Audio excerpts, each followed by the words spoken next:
Now, this may surprise you to learn that all of you who are smokers are junkies.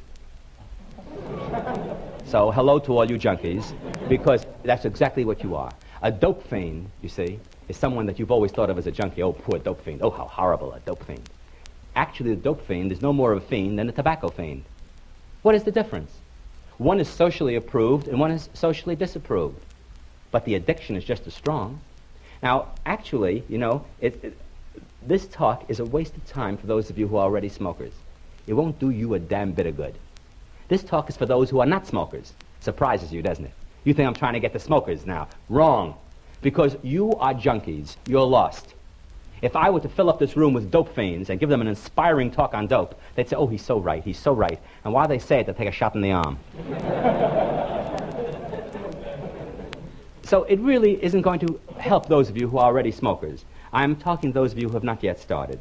You know, if you want to have an interesting experience, find out an interesting thing, you speak to anybody who's a smoker and ask them this question. Say, tell me, can you give up smoking? Their answer is, I can give it up any time I want to. Then say, why don't you? I don't want to. And they really believe that they can give it up any time they want to.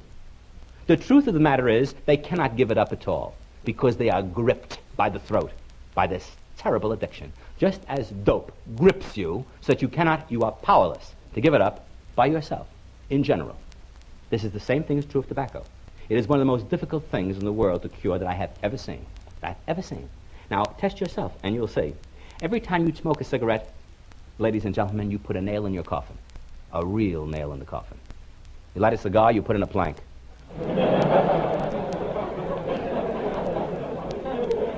Actually, the cigars, it is found, or pipes, do not hurt you as much. And of course, very simple reason. You don't inhale it.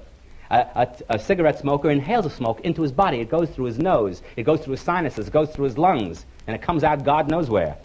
But he takes it inside. Now, if I were to start a fire in this room, now you know that the walls here will all turn black. If I start the fire outside or put it through a chimney, you're not going to get it here at all. Now, those who smoke a pipe or smoke a cigar don't hurt themselves very much. They asphyxiate everybody else around them. But they don't harm themselves too much. Do you know that smoking was once punishable by death? There were societies that would punish it by death. Beheading in Russia, if you were a smoker. Actually, while smoking was once punishable by death, now you are rewarded by death. Now, let me just, before I go into the serious things of the effects of smoking, I want to talk about a few non-serious things. If those of you think, well, it's never going to happen to me. Who's going to die from it? Not me, not me. She will, he will, they will. They'll all drop dead, but not me. I'll puff my way merrily through life. Of course, you've made your pact with death. He exempts you. You're exempt. Now, before I go into that, let me tell you that if you say, well, listen, I'll take my chances of getting cancer. Now, cancer is not what I'm going to talk about. If you are a smoker, there are certain charming little things you're going to get, even if you don't get cancer. One, for example, you are sure to get. Yet you are sure to get, if you smoke long enough, will be what is known clinically as a smoker's cough. There is a cough, which is called smoker's cough. It happens to be an incurable cough, which will affect all those who smoke for a long period of time. My father has been smoking since he must have been 14. And there we go. Here we are. We got all the smoker's coughs. Come here. My father smoked from the time he was 14. Now, when he has a hacking smoker's cough. Constantly. Constantly. How my mother hasn't shot him years ago, I'll never understand. But when he would take me to the movies as a child, and I'd say, well, I want to go out and buy some candy. He said, shall I wait in the back for you? I said, no. You take any seat, I'll find you. And I never even had to look for him. Because I'd come out, just stand there for 1 minute. Suddenly I'd hear, oh, there he is, right there. There he is.